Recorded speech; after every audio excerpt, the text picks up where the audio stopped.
Plus में आपका स्वागत है। बुलेटिन की शुरुआत करते हैं खास खबरों के साथ। मुख्यमंत्री शिवराज सिंह चौहान ने आज स्मार्ट पार्क में मीडिया से चर्चा की है। ये कार्यकारिणी थोड़ी नहीं सर्कस है। कार्यकर्ता कोई बचा ही नहीं, जितने थे वे सब पदाधिकारी बना दो। और आपने देखा होगा, इसके बाद भी कहा कि अंतिम नहीं है और कहा है कि अब ये अद्भुत पार्टी है। 150 महामंत्री बने तो 150 क्या, अभी वो 550 भी कर देंगे। जो पॉलिटिकल अफेयर्स कमेटी है उसमें से तो पिता के साथ पुत्र भी शामिल हैं। कहीं माँ की पार्टी और कहीं पिता पुत्र की पार्टी। यहाँ कांग्रेस की नियति हो गई है। कार्यकर्ता कौन है, केवल तुष्टिकरण चल रहा है। कमलनाथ राज एक अन्य वादा कर देते हैं। मैंने कल भी कहा था कि पुराना वचन पत्र पूरा किया है नहीं, जब वो चाहो जब वहाँ लिख दो। लेना देना तो है नहीं, लेकिन जनता भुलावे में नहीं आने वाली। कमलनाथ यह सोचते हुए झूठे वादे करके फिर सत्ता में आ जाए, जो प्रदेश की जनता अब उनको लूटने का मौका नहीं देगी। मैं समझता हूँ कि धरती बचाने के लिए सबसे महत्वपूर्ण काम है। और अब अभियान देख रहे हैं आप, लगातार लोग जुड़ते जा रहे हैं।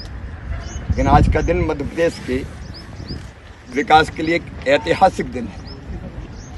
आज केंद्रीय सड़क और परिवहन मंत्री आदरणीय नितिन गडकरी जी ओरछा पधार रहे हैं और बुंदेलखंड क्षेत्र की कनेक्टिविटी के लिए, बेहतर सड़कों के लिए, बेहतर परिवहन के लिए 550 किलोमीटर लंबाई की 6,800 करोड़ रुपए की 18 परियोजनाओं का लोकार्पण और भूमि पूजन किया जा रहा है। मध्य प्रदेश में निरंतर विकास की महायात्रा चल रही है। बुंदेलखंड में भी सड़कें, बुंदेलखंड में पीने का पानी, बुंदेलखंड में सिंचाई की व्यवस्था, कैन और बेतवा प्रोजेक्ट भी स्वीकृत हुआ है। हम सब लोग जानते हैं, प्रधानमंत्री जी को धन्यवाद उसके लिए। एक विकास की गंगा बह रही है और तेज गति से हमारा बुंदेलखंड भी विकास के पथ पर बढ़ रहा है। गडकरी जी का मध्य प्रदेश की धरती पर स्वागत है। सर, 108 महामंत्री, 50 उपाध्यक्ष बनाए कांग्रेस ने। पूरी कार्यकारिणी थोड़ी सर्कस है। कार्यकर्ता कोई बचे ही नहीं। तैयार करेंगे। कांतिलाल जी, कई लोग चले गए। कब से ये कह रहे हैं लोग, राष्ट्रीय स्वयंसेवक संघ देशभक्तों का संगठन है। राष्ट्रीय स्वयंसेवक संघ व्यक्ति निर्माण की ऐसी प्रक्रिया प्रारंभ हुई कि देश के लिए जीने और मरने वाले लाखों लाख स्वयंसेवक तैयार हो गए। अब तुम क्या संघ का बिगाड़ोगे। लेकिन मुझे कांग्रेसियों की ये कुंठा समझ में नहीं आ रही। देख लेंगे, एक कर्मचारियों अधिकारियों निपटा देंगे, मिटा देंगे, देख लेंगे। ऐसे लोगों को जनता भी निपटाएगी। और जिनको वो देख लेने की धमकी दे रहे हैं, आखिर वो भी इंसान है, उनका भी मान और सम्मान है, उनका अपमान नहीं किया जाना चाहिए। उपाध्यक्ष बनाए कांग्रेस ने। पूरी कार्यकारिणी थोड़ी सर्कस है। कार्यकर्ता कोई बचे ही नहीं। जितने थे सब पदाधिकारी बना दो। और आपने देखा होगा, इसके बाद भी कहा कि अंतिम नहीं है, अभी और है। अब ये अद्भुत पार्टी है। 150 महामंत्री बना दो। अब 150 के 550 भी कर देंगे। और जो पॉलिटिकल अफेयर कमेटी है उसमें तो पिता के साथ पुत्र भी शामिल है। कहीं माँ बेटा की पार्टी और कहीं पिता पुत्र की पार्टी। ये कांग्रेस की नियति हो गई है।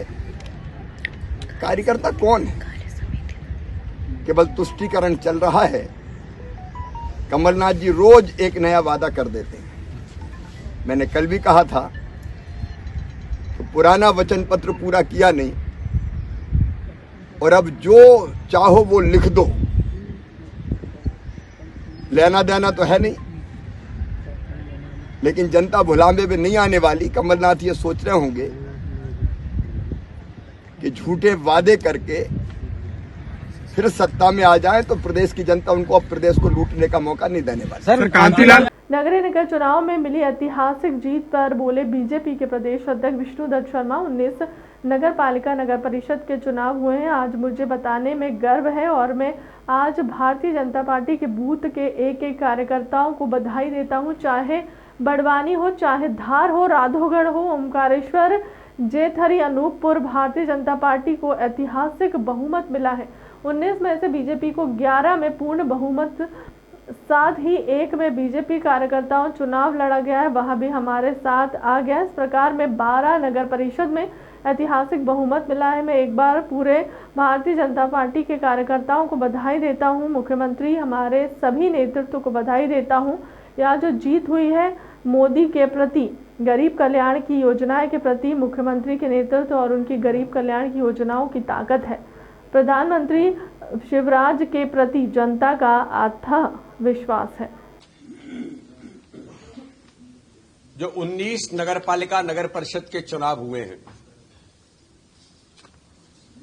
आज मुझे बताने में आप सबको इस बात का गर्व है और मैं भारतीय जनता पार्टी के बूथ बूथ के एक एक कार्यकर्ता को, चाहे बड़वानी हो, चाहे धार हो, चाहे राधोगढ़ हो, चाहे ओमकारेश्वर हो या फिर जैतहरी अनूपपुर के अंदर हो, भारतीय जनता पार्टी को ऐतिहासिक बहुमत जो मिला है कि 19 में से अभी तक भारतीय जनता पार्टी 11 में पूरे बहुमत के साथ और एक जो पलसूद है उसमें भारतीय जनता पार्टी के साथ जो हमारा कार्यकर्ता चुनाव लड़ा था वो भारतीय जनता पार्टी के साथ आकर इस प्रकार से 12 नगर पालिका नगर परिषद में भारतीय जनता पार्टी को ऐतिहासिक बहुमत मिला है। मैं पुनः एक बार भारतीय जनता पार्टी के पूरे कार्यकर्ताओं को बधाई देता हूं। हमारे नेतृत्व को, माननीय मुख्यमंत्री जी, सभी हमारे भारतीय जनता पार्टी के नेतृत्व को, क्योंकि ये जो जीत भारतीय जनता पार्टी की हुई है, माननीय प्रधानमंत्री मोदी जी के प्रति गरीब कल्याण की योजनाएं, माननीय मुख्यमंत्री मध्य प्रदेश के अंदर शिवराज सिंह चौहान के नेतृत्व की गरीब कल्याण की योजनाओं की जो ताकत है, नेतृत्व के प्रति माननीय प्रधानमंत्री, माननीय मुख्यमंत्री के प्रति जनता का जो अथाह विश्वास है और भारतीय जनता पार्टी के संगठन के कार्यकर्ताओं की नीचे तक की जो मेहनत है, प्रत्येक बूथ पर मजबूती के साथ मैदान में कार्यकर्ताओं ने मोर्चा जो संभाला, तो एक ऐतिहासिक बहुमत। बड़वानी जिला तो पूरा साफ हो गया। वो कौन से बाला बच्चन और उनका गुंडेजिम, मैं गया था 2-3 स्थानों पर। अंजड़ के अंदर लोग कह रहे थे कि यहां तो बड़ी गुंडागर्दी है, तो मैंने कहा था अंजड़ में तो पूरी तरह से ही सफाया हो गया, पूरा साफ। राजपुर के अंदर भी लोग यही कह रहे थे, पूरी तरह सफाया हो गया। धार के अंदर, बड़वानी के अंदर। और एक बात मुझे मीडिया के मित्रों के माध्यम से आज कहने के लिए मैं बड़े गंभीरता के साथ कहता हूं कि राधोगढ़ के अंदर नाकों चने चबाने का काम हमारे कार्यकर्ताओं की मेहनत ने किया है। दिग्विजय सिंह की नाक के नीचे और उनके पुत्र जो इस काम में लगे थे, अभी मुझे जो जानकारी मिली है 11 और 8 और 3 पार्षद 3 वोट से, एक 3 वोट से, एक 5 वोट से, एक 7 वोट से। कार्यकर्ताओं को, राधोगढ़ के कार्यकर्ताओं को मैं बधाई देता हूं, उन्हें शुभकामनाएं देता हूं कि संकेत बहुत अच्छा आया है।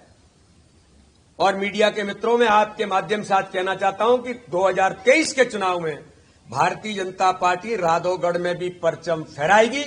ये भारतीय जनता पार्टी के कार्यकर्ताओं की मेहनत, गरीब कल्याण की योजनाएं, हमारे नेतृत्व के जनता का विश्वास, तो ये राधोगढ़ में भी आईना दिखा दिया है। बैठक की कई प्रकार की विशेषताएं होंगी। बैठक में पॉलिटिकल रिजोल्यूशन, साथ में ही G20 देशों की जो अध्यक्षता माननीय प्रधानमंत्री मोदी जी को मिली है, इसके ऊपर भी एक वक्तव्य आएगा। एक वक्तव्य गौरव यात्राएं हमारी जनजातीय क्षेत्र में जो भारतीय जनता पार्टी ने पैसा एक्ट कानून को लेकर के एक जन जागरूकता अभियान जो चलाया है, उसके निमित्त भी एक स्टेटमेंट इसके ऊपर आएगा। पिछली कार्यकारिणी के अनुमोदन के साथ आगामी रणनीति भारतीय जनता पार्टी की वर्ष भर के चुनाव की दृष्टि से भी ये महत्वपूर्ण बैठक है। 51% वोट शेयर जो हमारा संकल्प है, इस संकल्प पर पूरा करने के लिए बूथ विस्तारक अभियान जो हमारा चला था, उसी के परिप्रेक्ष्य में बूथ विस्तारक अभियान 2 यानी बूथ कार्य विस्तार का अभियान भी हमारा इस बैठक में उसको एक रणनीतिक तैयारी के तौर पर हम उसको भी जारी करेंगे। सरकार की हमारी विकास यात्राएं शुरू हो रही हैं, प्रत्येक विधानसभा में उनकी भी बात होगी और आगामी सभी मोर्चों से लेकर जो भारतीय जनता पार्टी के अभियान और जो आगामी रणनीतिक तैयारी है, उन सारे मुद्दों पर इस बैठक के अंदर हमारी रणनीतिक तैयारी बनेगी। आगामी समय में 2023 के चुनाव की दृष्टि से भी ये बैठक हमारे लिए बहुत महत्वपूर्ण है। NSPR इंडिया द्वारा टैलेंट हंट का कार्यक्रम करने जा रहा है 26 जनवरी को भोपाल के लेक व्यू पर, जिसमें टैलेंट हंट से जुड़े युवक युवती मंच पर प्रतिभा दिखाएंगे अपने हुनर से। सीजन का 6वां टैलेंट हंट कार्यक्रम है जो बड़े तालाब के नजदीक लेक व्यू पर आयोजित होगा। 26 जनवरी को रजिस्ट्रेशन चालू है इस टैलेंट हंट में भाग लेने के लिए। इंडिया के तहत टैलेंट हंट का सीजन 6 का शुरू होने जा रहा है जी, तो इसमें क्या उद्देश्य है और पहले जो 5 जो हुए हैं इसमें क्या सफलता मिली आपको? जैसा कि आप सब लोग ने देखा ही होगा, टैलेंट हंट हम 6 साल से करते हुए आ रहे हैं। ये हमारा 6th सीज़न है। तो हमारे पास से आने वाले बच्चे, हमारे साथ के जो 5 सीज़न से जो निकले हुए बच्चे आप लोग देखेंगे कि टेलीविज़न शो में आते हैं, सिंगिंग शो में, डांसिंग शो में आते हैं। अगर आप लोग को पता करें तो आप लोग को पता चले। और 6th सीज़न का अभी हमारा ये उद्देश्य है कि जो बच्चे आगे नहीं बढ़ पाते, हमारा उद्देश्य यही है कि उन्हें आगे बढ़ाना। जो पढ़ाई में तो अच्छे होते ही हैं वो, लेकिन उनके अंदर टैलेंट भी रहता है जो जिसको लेकर हम लोग सामने आते हैं। तो इसमें जो आप बच्चों को जो एडमिशन मिलता है जी, इसमें क्या आपने शुल्क रखा है? जैसे गरीब बच्चे तो नहीं आ पा रहे टैलेंट हंट में, जी, बड़े लोगों को इसमें रखा जाता है या सरकार से कोई ऐसी कोई आपको संस्था की तरफ से कोई मिलती मदद? जी, हमारा काम ही है सरकार के साथ मिल के काम करना। सरकार से योजनाओं के साथ ही हम काम करते हैं। और गरीब बच्चों की बात करें तो हमने कुल टोटल 299, इससे कम तो वैसे भी आप जानते ही हैं कि फिर हमको भी वो भी इसीलिए कि बच्चों की रिफ्रेशमेंट के लिए होता है, उन्हीं के लिए ये, ताकि वो सुबह से आए तो वो भूखे प्यासे मतलब उनको उनका देख रेख हो सके। वॉलंटियर वगैरह इन सबको देना पड़ता है, बस इसीलिए। बाकी आप क्या कहना चाह रहे हैं? आपकी कोई संस्था ऐसी है जो कि एनजीओ के तौर पर काम कर रही है? जी, हमारी संस्था है NSPR नाम से, जो आप जिसका आप ऑडिशन के उससे आए हैं, NSPR टैलेंट हंट शो, जिसके उपलक्ष्य में आप लोगों को यहाँ पे बुलाया गया है। नहीं, आप जो कह रहे हैं सरकार के साथ में जॉइंट वेंचर में काम कर रहे हैं, तो क्या कोई ये एनजीओ है, क्या है ये? जी, NGO है, ट्रस्ट है हमारा NSPR नाम से। NSPR national student protection rights trust है। कब से वो है ये तो ये कादर खान साहब की ट्रस्ट थी, 1975 से उन्होंने शुरू करी थी जी, जो जब से चली आ रही है। अब इसके प्रेसिडेंट मेरे हस्बैंड हैं, मिस्टर आमिर अलवी जी। नहीं, वो तो सरप्राइज़ है, वो मैं आपको भी नहीं बता सकती। ज़रूरी नहीं, इस बार ज़रूरी नहीं समझा। वो पैसे हम लोग ने सोचा कि बच्चों में प्राइज़ मनी, वही पैसे मैं बच्चों को प्राइज़ मनी में देना चाहूँगी। ये 51,000 रुपीज़ हम लोग ने प्राइज़ मनी रखी है, जो हम अच्छे परफॉर्मेंस जिसको होंगे। ये प्रोग्राम हमारा 26 जनवरी बोट क्लब लेक व्यू पर, रंजीत होटल के साइड में। ये सुबह 10 बजे से लेके रात के 8 बजे तक। जी जी, ओपन, ये ओपन, ये हर साल ओपन रहता है, ये ओपन में ही होता है। ऑडिशन में कितने रजिस्ट्रेशन हो चुके हैं? जी, रजिस्ट्रेशन तो वापस कम से कम 500 रजिस्ट्रेशन होते थे, मगर 500 जी 299 पर सोलो का 299, ग्रुप का 1000। सुभाष चंद्र बोस की जयंती पर प्रदेश कांग्रेस कार्यालय पर श्रद्धांजलि दी गई। भोपाल स्थित प्रदेश कांग्रेस कार्यालय में नेताजी सुभाष चंद्र बोस की जयंती का कार्यक्रम आयोजित। कांग्रेस के पदाधिकारी और कांग्रेस नेता कार्यक्रम में हुए शामिल। नेताजी सुभाष चंद्र बोस की प्रतिमा पर पुष्पांजलि अर्पित की।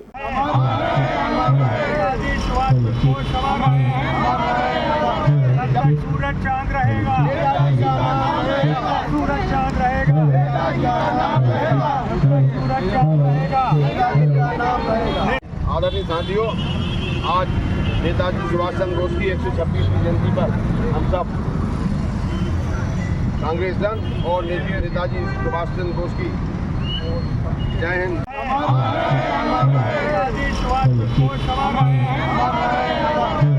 सूरज चांद रहेगा, सूरज चांद रहेगा, सूरज चांद रहेगा। आज नेताजी सुभाष चंद्र बोस की 126वीं में सभी भोपालवासी, प्रदेशवासी सभी को बधाई शुभकामनाएं देना चाहता हूँ।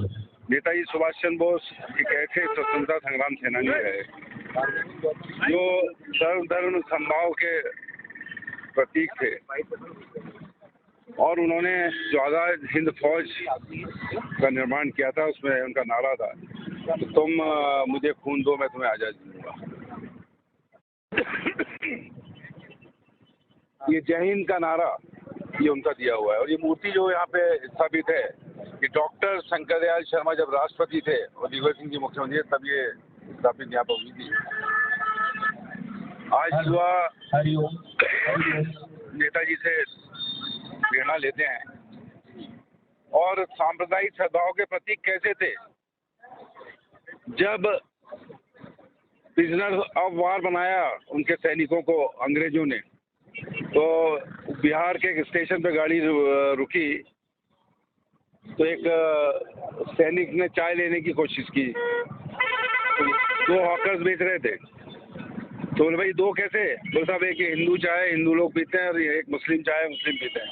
उसने मग्गा किया, पहले हिंदू से कहा कि डाल दे, फिर उससे कहा उससे कि डाल दे, दोनों की चाय ली और पीने लगा। तो आकर बोला ये क्या है? बोले ये जय हिंद चाय है। तो ये जय हिंद का नारा और जय हिंद की भावना अगर किसी उस जमाने में भी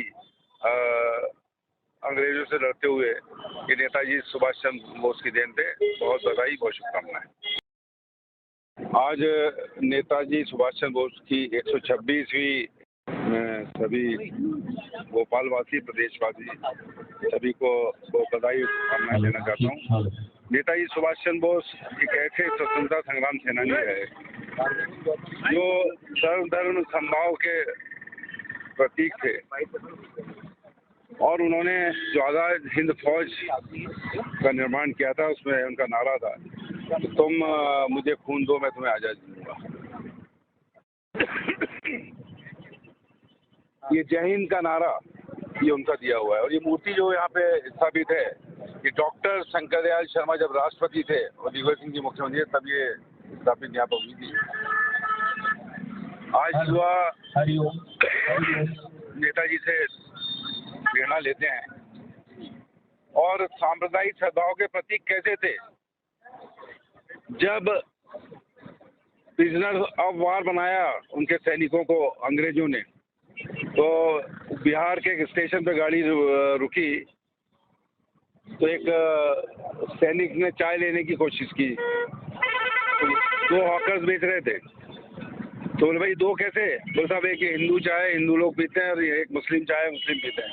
उसने मग्गा किया, पहले हिंदू से कहा कि डाल दे, फिर उससे कहा उससे कि डाल दे, दोनों की चाय ली और पीने लगा। तो आकर बोला ये क्या है? बोले ये जय हिंद चाय है। तो ये जय हिंद का नारा और जय हिंद की भावना अगर किसी उस जमाने में भी अंग्रेजों से लड़ते हुए ये नेताजी सुभाष चंद्र बोस की देन थे। बहुत बधाई, बहुत शुभकामनाएं। उच्च और माध्यमिक शिक्षा भर्ती 2018 की नियोजन प्रक्रिया के अंतर्गत शाला विकल्प चयन सूची में जनजातीय कार्य विभाग के पूर्व में नियुक्त शिक्षकों के नामों की पुनरावृत्ति बार बार देखी जा रही है, जिसके विरोध में 23 जनवरी को सुभाष चंद्र बोस जयंती के अवसर पर पात्रता परीक्षा 2018 में उत्तीर्ण अभ्यर्थियों ने स्कूल शिक्षा राज्य मंत्री इंदर सिंह के बंगले के सामने और लोक शिक्षण संचालनालय कार्यालय के सामने सांकेतिक रूप से विरोध प्रदर्शन करते हुए नामों की पुनर्वृत्ति पर रोक लगाकर अन्य शेष पात्र अभ्यर्थियों को नियुक्ति पत्र बांटने प्रदान करने की मांग की है। प्रदर्शन करने वाले यहाँ वह पात्र अभ्यर्थी हैं जिनके नाम चयन और अतिरिक्त सूची में सम्मिलित थे और जिनका दस्तावेज सत्यापन का कार्य भी पूर्ण हो चुका है, उसके बावजूद भी इनको अभी तक नियुक्ति पत्र नहीं दिए हुए हैं।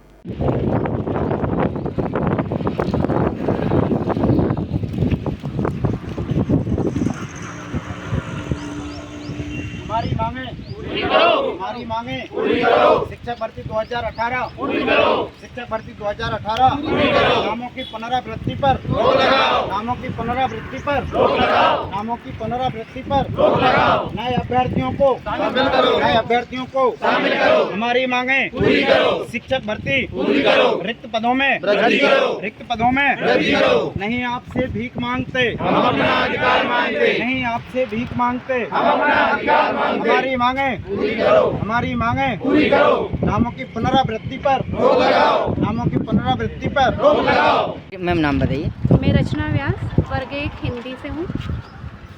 हमारे विषय में लगभग 174 से अधिक नामों की पुनरावृत्ति हुई है। 174 का प्रूफ मेरे हाथ में है और ऐसे भी कई नाम हैं जिन पे मार्क नहीं है परंतु वो ऑलरेडी ज्वाइन किए हुए हैं, वो हमारे परिचित हैं। इसलिए मैं इतनी गारंटी के साथ बोल सकती हूँ कि 174 से अधिक नामों की पुनरावृत्ति हुई है। मेरा निवेदन है शिक्षा विभाग और जनजाति विभागों से कि उन्होंने जितने अधिक नामों की पुनरावृत्ति की है लगभग उतनी ही संख्या में सभी विषयों में वर्ग 1 और वर्ग 2 में अतिरिक्त चयन सूचियाँ जारी करें और अन्य शेष अभ्यर्थियों को जो पात्र हैं मेरिट क्रम में उन्हें अवसर प्रदान करें, डॉक्यूमेंट वेरिफिकेशन का, शाला चयन का और उन्हें नियुक्ति पत्र प्रदान करें। क्या लगता है इसमें कोई मिली भगत नजर आ रही या किसी दबाव में आके इस प्रकार अपने लोगों की प्रमोशन किया जा रहा है? देखिए ये सारा तो मैं आपको नहीं बता पाऊंगी मिली भगत है या नहीं, ये आपको शासन का अधिकारी ही बता पाएगा। मैं एक अभ्यर्थी हूँ और मैं बस इतना जानती हूँ कि अगर हमारे साथ अन्याय क्या है तो शासन, प्रशासन और अधिकारी मिलकर न्याय करें और अतिरिक्त सूचियाँ जारी करके दूसरे पात्र अभ्यर्थियों को अवसर प्रदान करें। Ready sir. सर नाम बताइए सर। मैं रंजीत गौर, शिक्षक पात्रता परीक्षा उत्तीर्ण अभ्यर्थी 2018। सर लगातार प्रदर्शन कर रहे हैं, आज शिक्षा मंत्री इंद्र सिंह परमार जी निवास में पूछे क्या हो रहा है? शिक्षक के भर्ती पिछले 4 वर्षों से बड़े धीमे गति से नाम मात्र के पदों पर चल रही थी और बड़ी मुश्किल से रिक्त पदों में वृद्धि हुई। कई प्रकार के हमने संघर्ष किए, आंदोलन किए, प्रदर्शन किए, तब कहीं जाकर नाम मात्र के पदों पर वृद्धि की गई। शिक्षक भर्ती का द्वितीय चरण शुरू किया गया, लेकिन उसमें नामों की पुनरावृत्ति देखी जा रही है, जबकि दोनों विभागों के आयुक्तों के ये आदेश हमारे पास हैं कि नामों की पुनरावृत्ति नहीं की जाएगी, अन्य अभ्यर्थियों को सम्मिलित नहीं किया जाएगा। उसके बावजूद भी अन्य अभ्यर्थियों को सम्मिलित किया जा रहा है।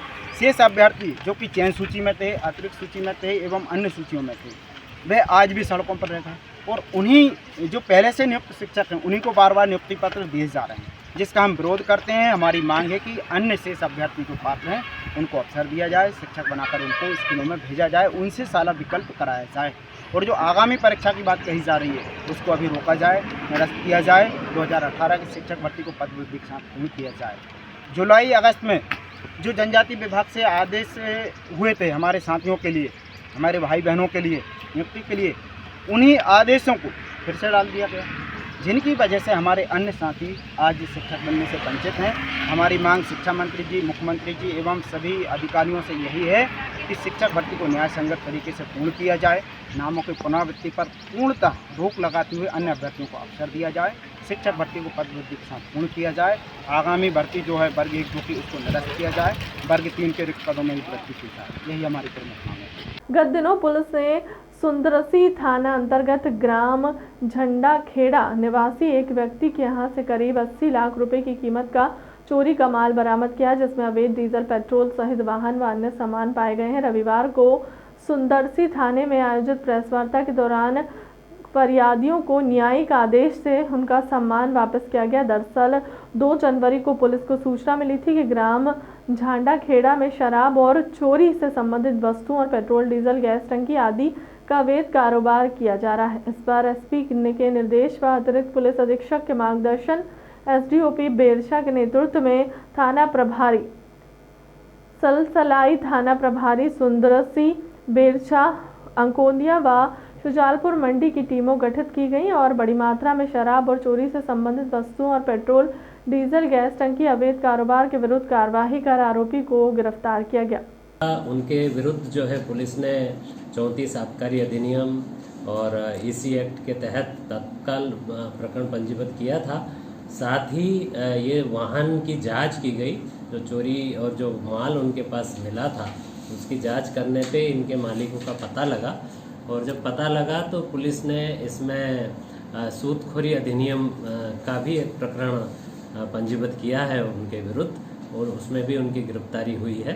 और प्रकरण पंजीबद्ध करके और इस पूरे माल की तलाशी के संबंध में अलग अलग जांच की गई और उनसे पूछताछ की गई। उसमें ये खबर रही सर, इसको किस तरह देखते हैं और जो पुलिस टीम है उसको पुरस्कृत करने के लिए भी किस तरह? देखिए, हमारे ज़िले में अपराधों पे नियंत्रण के लिए मैंने पूरे ज़िले के थाना प्रभारियों को निर्देशित किया हुआ है।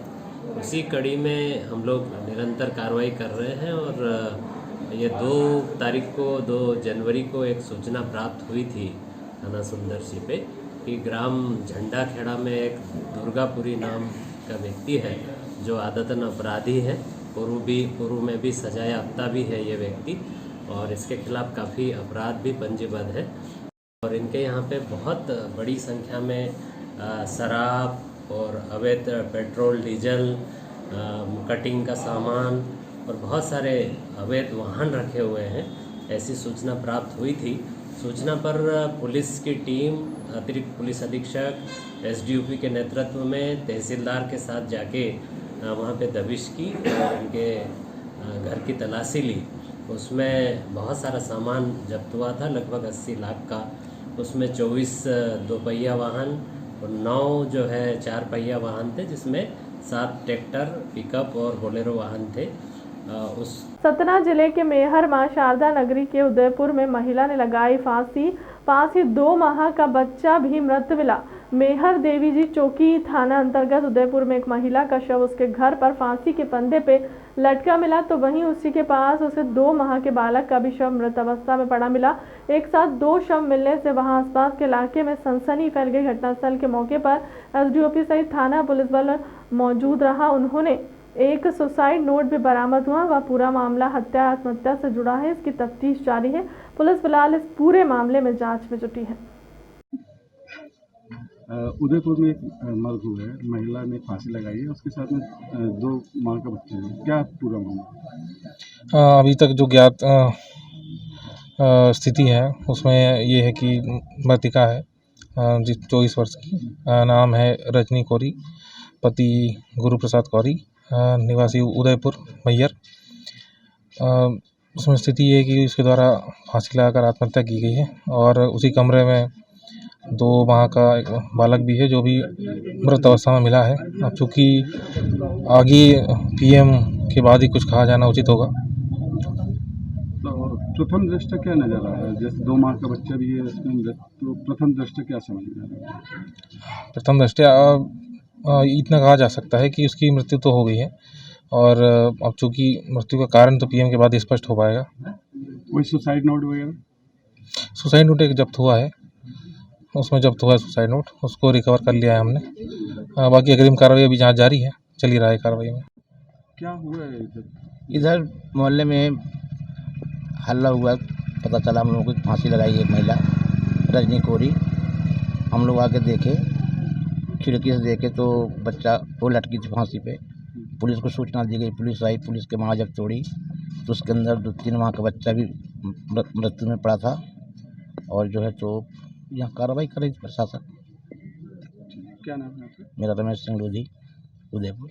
खबर रीवा जिले के नौबस्ता चौकी से है, जहां जिले के पुलिस अधीक्षक के नेतृत्व में चलाए गए वारंटी धरपकड़ महाअभियान के दौरान नौबस्ता पुलिस मुखबिर की सूचना के आधार पर दबिश देकर 4 गिरफ्तारी वारंट व 2 स्थायी वारंटियों को गिरफ्तार कर न्यायालय में पेश किया। उक्त कार्यवाही में नौबस्ता चौकी प्रभारी उप निरीक्षक मनोज गौतम, एसआई राकेश कुमार प्रधान, आरक्षक वेदमणि मिश्रा, आरक्षक उद्देश्य शुक्ला, सुनील पुरी, रविशंकर द्विवेदी की मुख्य भूमिका रही। वारंटियों का धरपकड़ अभियान चल रहा है। कितने वारंटी नौबस्ता क्षेत्र से पकड़े गए हैं, क्या है पूरा मामला? श्रीमान पुलिस अधीक्षक महोदय रीवा के निर्देशानुसार बीच बीच में वारंटी धरपकड़ अभियान चलाया जाता है। इसके अंतर्गत जो आरोपी कई दिनों से फरार हैं, कई मामलों में पेश नहीं होते हैं, उनको पकड़कर गिरफ्तार करके न्यायालय में पेश किया जा रहा है। अपनी चौकी अवस्था में फिलहाल आज 6 गिरफ्तारी वारंट और 2 स्थायी वारंट तामील किए गए। 26 जनवरी को लेके जो उत्पात मचाते हैं उनके खिलाफ क्या कार्यवाही की जाएगी? ये 26 जनवरी को शांतिपूर्वक मनाए जाने के लिए ये अभियान चलाए जा रहे हैं, जिससे कि कोई भी उपद्रव न मचाए।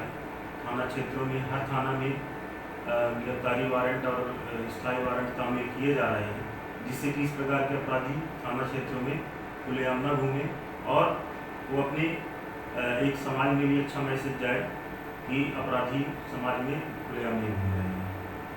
इसी तारतम्य में गिरफ्तारी वारंट और स्थायी वारंट का गिरफ्तारी की जा रही है। अब तक की खबर में इतना ही। बने रहे हमारे चैनल के साथ। नमस्कार।